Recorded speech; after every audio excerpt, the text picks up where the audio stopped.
Hey, good morning, Chillie with Chillie Cruises here with travel and cruise industry news on this, the 7th day of November 2019. Welcome to all of you guys that are up and about this early in the morning, at least in the States. I realize we got some people from Europe, we got some people from Australia, we got some people from New Zealand, which are obviously it's not morning in any of those places, but here in Virginia it's 6 a.m. Eastern Standard Time. Thank heavens we got rid of daylight savings time. I just wish they'd fix that. Just make it one time year round. That's my thoughts. Not as much happening around here as normal for me. A little bit of a downtime with all my various business ventures and etc. Although I've spent a couple days out playing farmer, wrangling leaves this time of year, trying to get the final mowing done as well as wrangling the leaves too, as we went through a period of crazy weather, and the last mowing for the fall never got done because of the rain and stuff that we were having, and then my schedule complicated it. But anyway, so I've been out playing farmer the last couple days, which is always good. Something I'm used to and don't really care about that much, but anyway, it has to get done. So if you're new to this space, we are here on Tuesday, Thursday, and Saturday mornings at 6 a.m. Eastern Standard Time, where we talk about news as it relates to the travel and cruise industry. We could cover any number of subjects as we usually do, and as we will this morning. We've got several, no major stories today, but several stories that have come across the wires in the last few hours. And we might as well get right to it. My lead story this morning, everybody's familiar with the Alaska sailing season now with cruise ships in Alaska. It's become a major sailing season, runs from late April through September, usually from Seattle, Vancouver, and Anchorage or Seward, Alaska are the sailing ports, with a few, there's an Alaska cruise that runs from San Francisco and one that runs from Los Angeles, but those are the main areas of embarkation for Alaska cruises. But it's announced that Norwegian Cruise Line has entered into an agreement to build a pier at Ward Cove, a dock in Ketchikan, Alaska. And this looks like it's going to be a pretty substantial construction for this pier.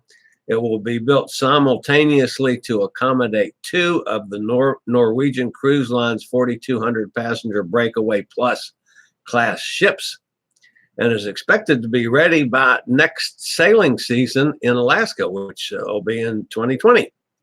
So they're going to get on that forthwith and hope the weather cooperates. I've seen some artist drawings rendering this. It'll be almost like covered tunnels that go out in three sections to the pier itself. So a nice facility is going to be built by Norwegian. Norwegian goes to Alaska. They have not been one of the major cruise lines up there. Obviously, they're going after more of the market now with spending some money up there to make things a little better in Ketchikan. They also are in a competitive bid situation for a waterfront parcel in Juneau, which has not been determined yet, but is in the process of being determined. for a new Pier facility in Juneau, which several companies are still in the runnings for that. But anyway, it's interesting that Norwegian is going after a bigger share of the Alaska market. And speaking of the Alaska market, we talked the other day about Royal Caribbean and their decision to withdraw from the licensing for sailing in the Glacier Bay National Park. And they come right back and announce that they're going to have 3 ships there in 2021. Ovation of the Sea, Radiance of the Sea, and Serenade of the Sea will all be sailing in the Alaska sailing season for 2021. So they'll have 3 ships up there, which is not surprising. It's still surprising that they have withdrawn from the licensing for Glacier Bay, and nobody seems to understand the reasoning behind that, because that's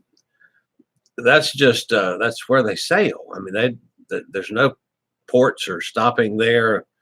You just sail through the Glacier Bay National Park waterways and view the glaciers and wildlife and so forth as you sail through there.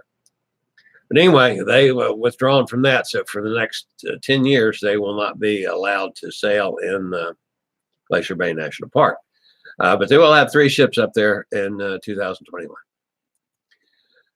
The dry dock schedule is out for the worldwide dry dock schedule for November, and there's not anything much on it that affects us or affects me here in F&C Travel, which is my website for travel and booking cruises and so forth. The Carnival Splendor, which is one of our ships, is going into dry dock. We've known about that. It's on its way to being located in Australia for next year. So it's going in for a refurbishment. Quantum of the Seas will be going in also this month. And of course, Oasis of the Seas is still in dry dock. That's a 60-day, I believe it is, refurbishment on Oasis of the Sea, which is a major dry dock. And that's still continuing, but all the other ships going in dry dock are not anything that we follow. It's one of the Morellas, one of the Ada, Amira cruises, Silver Shadow, one of the MSC ships that's purely European, the Musica. So not a whole lot in the dry dock space that affects us, at least during the month of November. Speaking of dry dock, and I mentioned the Oasis of the Seas, one of the things that they're doing, and they put out some photos, so you can probably search it, Oasis of the Sea dry dock, on their new water slides. If you're a water slide person, this will be right up your alley. Oasis is undergoing a 63-day upgrade. That's 2 months that it's going to be in dry dock. $165 million. The main thing that they're doing, or one of the main things they're doing in this dry dock, is the new water slides, which are called the Perfect Storm. A series of water slides will offer 3 different thrills from Typhoon, Cyclone, and Supercell. And they look, I mean, it looks like, that's going to be a major thing for folks that are on board. There's also the 10-story high Ultimate Abyss slide, which is not a water slide, but no doubt will offer some thrills as it twists and turns all the way from the sports deck up top down to the boardwalk neighborhood. There are several ships that already have that. The Harmony of the Sea and the Symphony of the Sea have a similar feature, and that will be on Oasis when it comes out and heads back to Bayonne, Cape Liberty, New Jersey, which will be its base. as soon as the dry dock is over. So, Oasis of the Seas, that's one of the popular ships in the States. Many of you have been on it. I have not, but it's going to be interesting. All right, Carnival has announced that they are signifying 4 areas that they are really working on expanding cruises and their position. One is on the West Coast. Of course, we are aware of the Panorama, which will be the first new ship to be on the West Coast in some 20 years. Carnival Miracle will be based in San Francisco starting in March, I believe it is. There will also be an increase in Hawaii cruises by Carnival from West Coast locations. Carnival Freedom is going to be running from Seattle to Alaska beginning in 2021, which will be a new ship in Alaska. They're also working on increasing their influence in Europe. They're moving the Carnival Legend to Europe, where it'll offer a number of itineraries in several different ports, including destinations in Norway, Scotland, Ireland, Croatia, Portugal, Greece, Greenland, and Iceland, starting in the summer and fall of 2020. We don't do a whole lot at this point of time with the European sailing market. And quite frankly, folks, that has nothing to do with the fact that they're not fabulous cruises, fabulous ships, fabulous destinations. It's just that I'm a one-man operation and I just can't keep up with all of it, quite frankly. Which is why I don't do much with the European market. One of these days I'll get to it and start adding some into the website and my circle of things that I do to promote things, but I hadn't gotten there yet. The third area of Carnival's expansion is the New York market, which is primarily going to be the Carnival Sunrise, which has been based there several times during this year and scheduled there several times during next year, where it's going to offer Bermuda cruises as well as Caribbean cruises. So it goes Bermuda, Bahamas, and the Caribbean, all serviced out of New York on the Carnival Sunrise. But it expands their market share out of New York. And the other one is expansion of the Texas market, which is, of course, Galveston.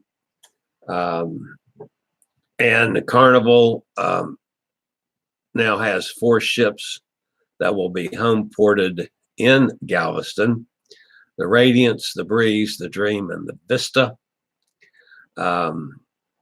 Over the next, 18 months or so, all of those will be located in Galveston. Probably will shoot for somewhere in the vicinity of 900,000 passengers this year. So that's a nice increase. So those are the areas that Carnival is working on expanding. The other thing that I wanted to mention this morning is weather related, and not in our area. The Super Typhoon Halong, or Halong, Halong, Halong, is a 155-mile-per-hour monster swirling in the Northwest Pacific. It's the 3rd super typhoon to reach Category 5 equivalent status in the Pacific this year. That's a rarity. And on Tuesday, it became the season's most intense storm as it peaked at 180 miles an hour. It's very small, but it is ferocious. It unexpectedly developed over this past weekend and rapidly intensified, still packing quite a punch. However, it doesn't seem to be threatening any land, at least at this time, and is expected to start weakening. The other interesting thing about that storm is there's seems to be a lot more activity in this area in the Indian Ocean with Typhoon Kree and cyclones Maha and Matmo, which are three other storms that are in one degree of another. Just a lot more action over in that part of the world than we're used to seeing from storms.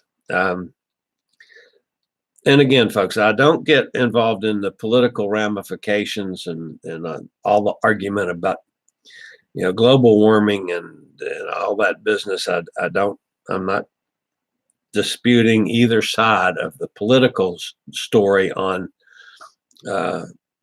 global warming. However,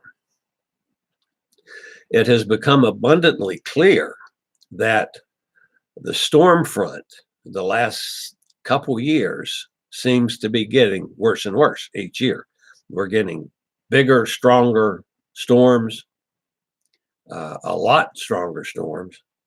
And one of the things that fuels these storms is warmer water, which, if there is a global warming aspect, obviously that's warming the water. Now, it doesn't take a whole lot of warming to affect the storm structure. So again, I'm not getting into the political ramifications of that. I'm just making an observation. Man, there seems to be, and it's not just here in our area with hurricanes, worldwide, storms are worse than they've been in the past. Is that a cyclical thing that will, maybe next year or the year after start cycling back to fewer storms and lesser strength storms? Who knows? Just making an observation, since I follow the weather because of our interest in travel and interest in cruises. I follow it a lot, and I'm just making an observation, folks. Again, I'm not getting into the political discussion on that. That's not for this space. So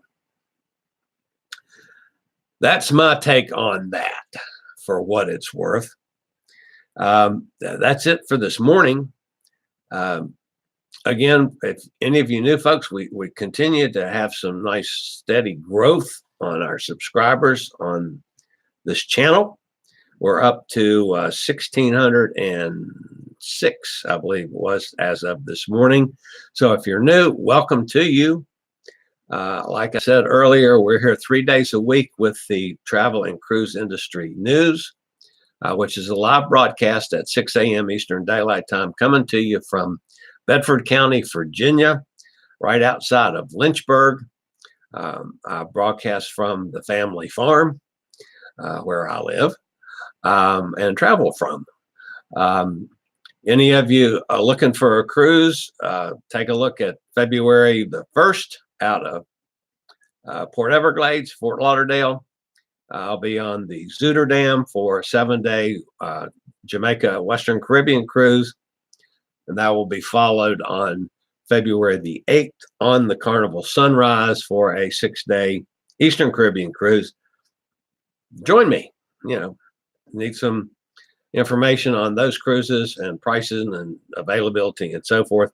Message me or leave, email me. Any number of ways you can get a hold of me, which is all over my websites. So we'd have a good time. I'll be there. Looking forward to it. We regularly post videos on all facets of the travel and cruise industry. So if you like to keep up with the latest in cruise ships, ports of call, cruises themselves, my interview shows, which are called Chillie Chats, and of course, travel and cruise industry news, Tuesday, Thursday, and Saturday mornings at 6 a.m. Eastern Standard Time. Hit the little subscribe button down there in the lower right-hand corner. Click on the bell notification, and you'll be notified as soon as I go live or I post a new video. And as always, we appreciate a thumbs up. Tells YouTube that you're actually listening and watching and do respond to some of my silliness. So that's it for this morning. I will see you guys again on Saturday morning on which will for me be a brutally cold morning. It's going to be down in the mid-20s come Saturday morning. So I'll probably have my fur-lined undergotchies on that day. That's for sure.